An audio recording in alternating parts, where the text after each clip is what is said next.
이스라엘의 1차 심판, 바벨론 포로로 끌려가기까지 내용을 자세히 살펴보겠습니다. 창세기에 죄가 창궐해서 노아 시대 때 홍수로 전 인류를 싹 다 쓸어버리시고 다시는 물로 멸하지 않으시겠다고 약속하셨는데 하나님 말씀 못 믿겠다고 혹시 물로 또 때리셔도 우리가 바벨탑 쌓아서 막아보자 하죠. 지금 심판한 지 얼마나 됐다고 이 악독한 인류를 안 되겠다 싶으셔서 언어를 흩으셨습니다.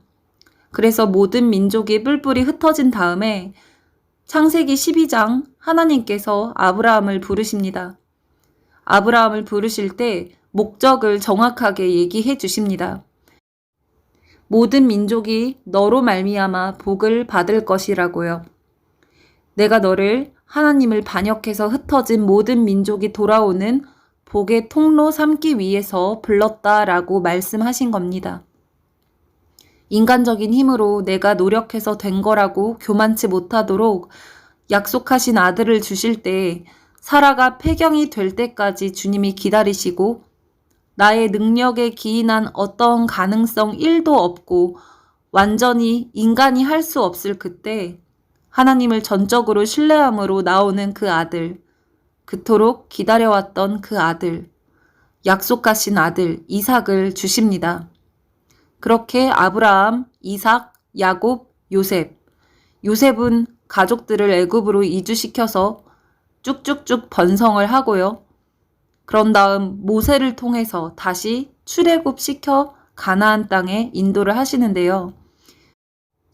10가지 재앙으로 애굽의 수많은 다른 신들을 박살내 버리시고 애굽의 심판을 홍해 물로 덮어 완전히 끝내신 다음에 바로에게 내 백성을 놓게 하면 그들이 내 산으로 와서 경배한다고 했던 그 산, 신의 산으로 드디어 데리고 오신 겁니다. 출애굽 시키신 후에 바로 하나님께서는 기다리셨다는 듯이 이스라엘에게 사랑 고백하고 프로포즈를 하십니다. 출애굽기 19장 4절에서 6절에 보면 내가 애굽 사람에게 어떻게 행하였음과 내가 어떻게 독수리 날개로 너희를 업어 내게로 인도하였음을 너희가 보았느니라. 세계가 다 내게 속하였나니 너희가 내 말을 잘 듣고 내 언약을 지키면 너희는 모든 민족 중에서 내 소유가 되겠고 너희가 내게 대하여 제사장 나라가 되며 거룩한 백성이 되리라. 너는 이 말을 이스라엘 자손에게 전할지니라. 아멘.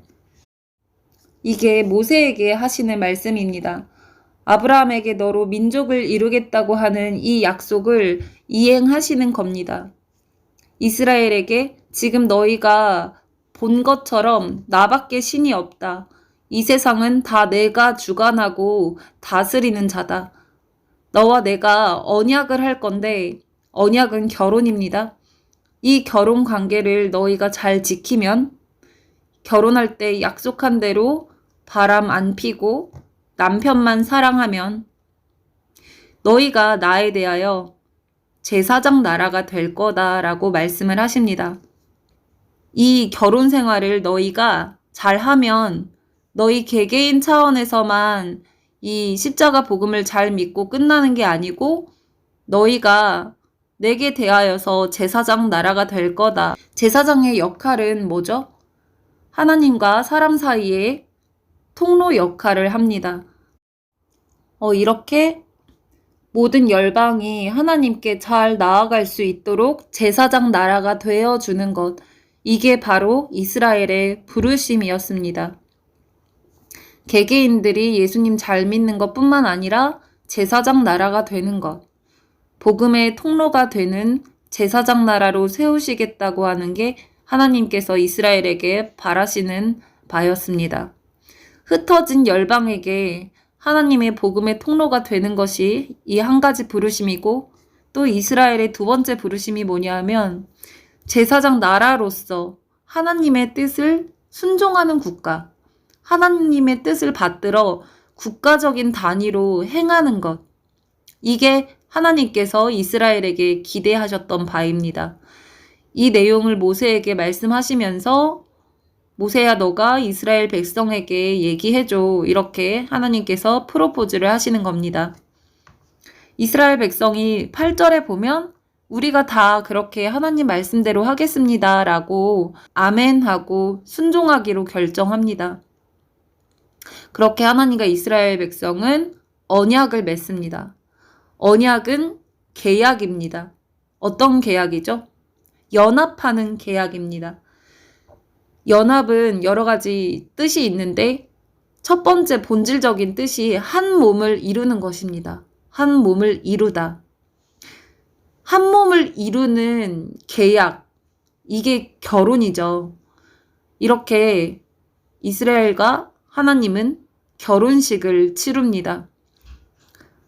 언약을 맺을 때 이스라엘 쪽에서 또 하나님 쪽에서 양쪽 다 피를 뿌리면서 이 동물 제사로서 피의 언약을 맺습니다. 아브라함에게 주셨던 그 언약이 모세를 통해서 국가적인 모양으로 이렇게 구체화가 됩니다. 그 다음에 십계명을 주시는데 십계명은 한마디로 헌법 같은 겁니다. 그 다음에 민법, 형법, 제사법 등등 하위 율법들을 또 다양하게 주십니다. 그렇게 결혼식을 치렀는데 이스라엘 백성은 끊임없이 바람을 피고 반역하기 시작했습니다. 하나님이 가나안 땅에 들어가면 제발 우상 숭배하는 자들과 연합하지 말아라. 그렇게 신신당부하셨는데 이유는 반드시 올무에 걸려 넘어지리라. 저들과 교제하고 연합하면 반드시 너희가 나를 배신하게 되어 있다. 저들과 함께 우상 숭배를 하게 되어 있다. 이걸 가장 걱정하신 겁니다. 그들과 연합하고 그렇게 함께하지 말라고 했는데 가나안 땅에 들어가서 하나님은 1도 남기지 말고 다 모조리 죽이라고 명령을 하셨는데 요 정도는 괜찮겠지. 뭘 또 다 죽여. 전쟁도 이제 지긋지긋하고 힘들고 이 남은 애들 적당히 인력으로 잘 부리면 되지 뭘 또 그렇게 극단적으로 하냐. 지혜롭게 하는 거지 뭐. 이런 식으로 조금 타협하고 남겨놓는 누룩, 죄성. 우리 개인적으로 보면 조금 남겨놓은 약간 타협한 부분 있잖아요. 이 누룩이 온덩이에 퍼져서 계속 엎치락 뒤치락 합니다. 결국에는 하나님이 그렇게 하지 말라고 한 연합, 교제, 기어이 그걸 해서 하나님이 걱정하시는 일이 역시나 벌어졌고 다른 신을 섬기는 그 배도 가운데 언약의 저주가 임합니다. 언약을 잘 지키면 너희에게 이런 축복이 있을 거다. 너희가 언약을 배신하면 이런 저주가 있을 거다. 라는 것이 그 레위기서 26장 그리고 신명기서 28장에 기록이 되어 있습니다. 언약의 축복과 저주를 기록해 놓으셨습니다. 이 레위기 26장은 언약의 저주가 순서대로 되어 있습니다.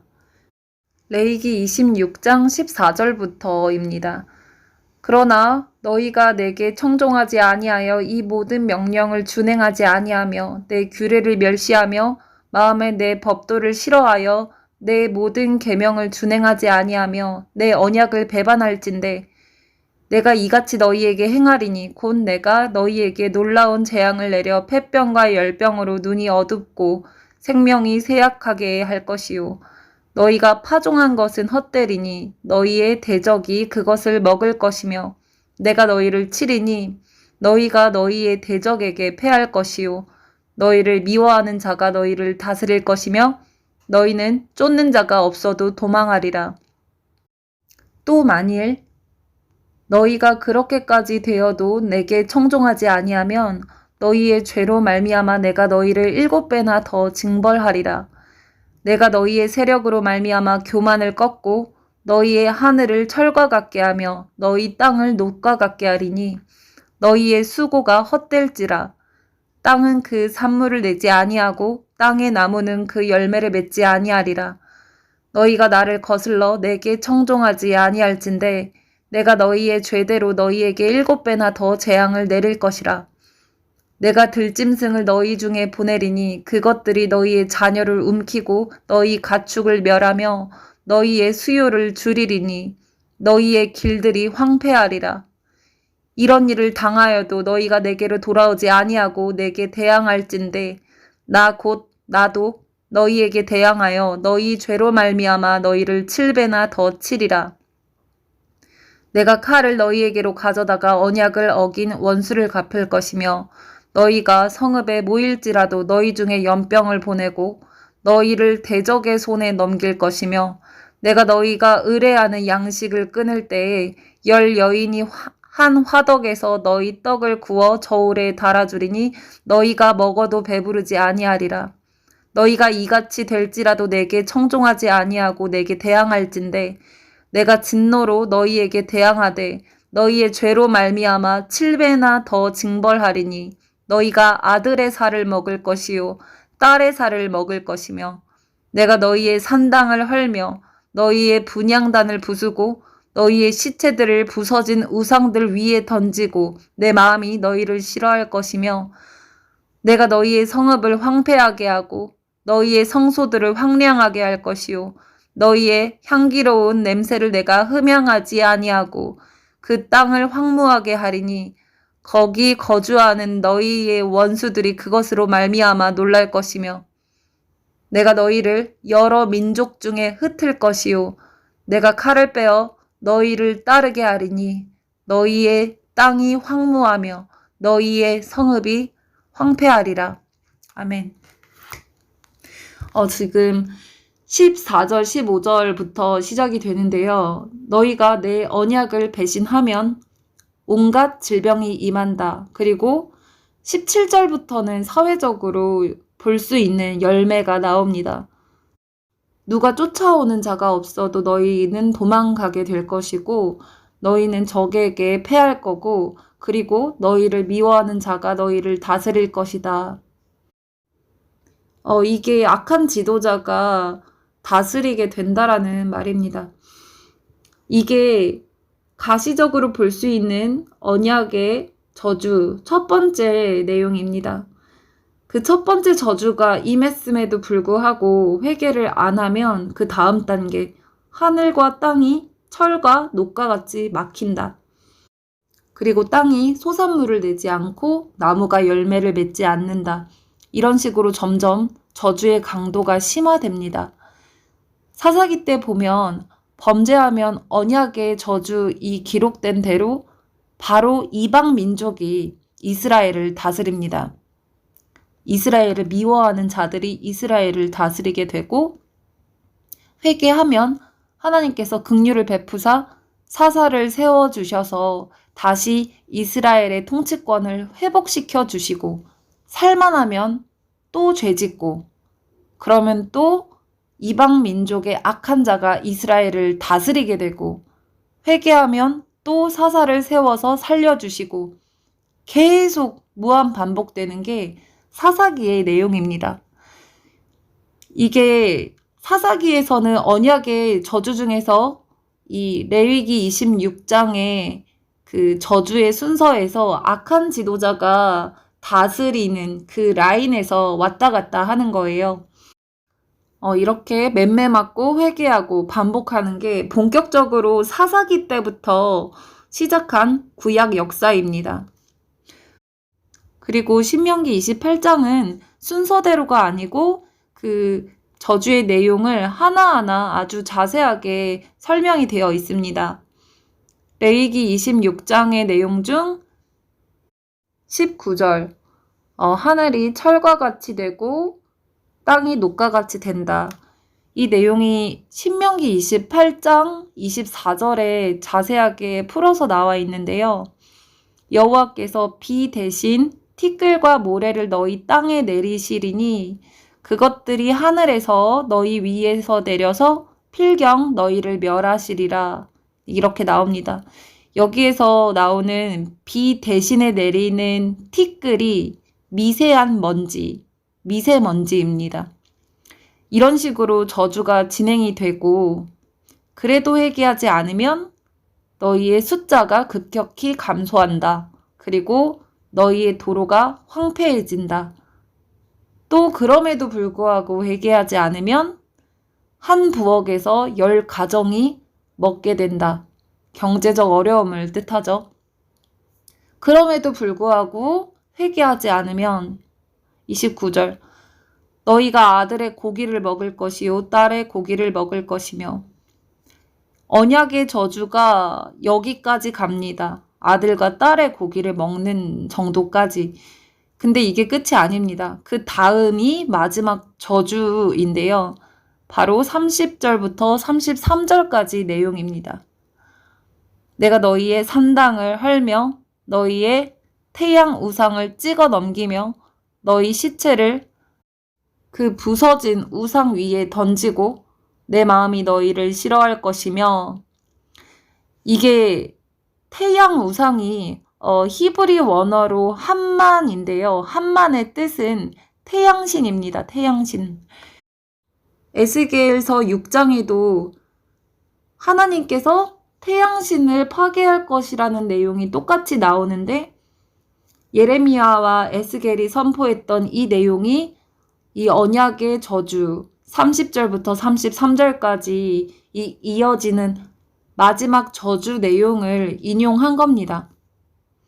31절에는 내가 너희의 도시들로 황폐하게 하고 너희 성소들로 황량하게 하고 그 성소는 하나님을 섬긴다고 하는 그런 장소들을 뜻합니다.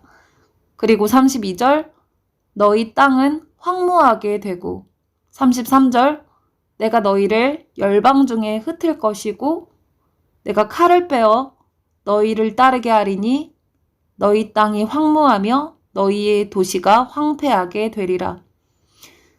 결국에 30절부터 33절까지의 내용을 정리하면 이게 어떤 저주냐면 바로 전쟁의 재앙으로 나라를 잃고 땅이 완전히 황폐해지고 디아스포라로 흩어진다라는 말입니다. 그런 일이 최종적으로 벌어진다라는 겁니다. 최종 결론은 나라의 멸망을 뜻하는 겁니다. 가나안 입성 후 본격적으로 사사기 때부터 이 저주의 순서 초중반부에서 왔다 갔다 하다가 솔로몬 왕 시대 때 솔로몬의 범죄의 대가로 나라가 남과 북으로 갈라진 후에 북이스라엘이 먼저 저주의 마지막 번호까지 쭉 가서 멸망당하고 남유다가 하나님의 자비로 조금 더 남아있다가 남유다도 결국 끝까지 회개를 거부해서 멸망당합니다. 말씀하신 그대로 기록된 언약의 저주 그대로 심판받은 이스라엘의 1차 종말입니다. 이 이스라엘이 1차 심판을 받을 수밖에 없었던 이유에 대해서 다음 영상에서 계속 나누겠습니다.